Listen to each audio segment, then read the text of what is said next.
They say the first few years are the best. And cherish it while you can, because it's never going to be the same. I think about that sometimes while my kid is still young.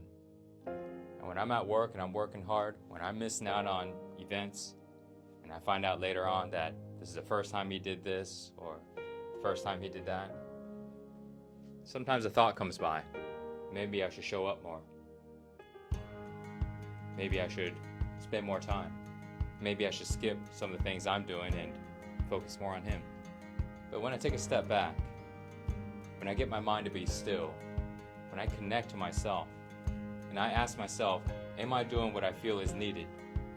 That's what helps guide me.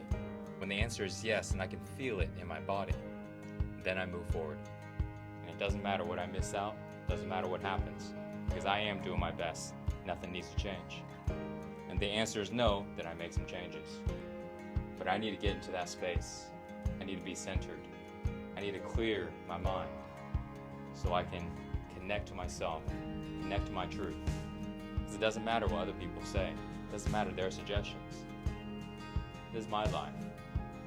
And I'm the only one that knows what I should be doing. That's why I need to do my practice every day.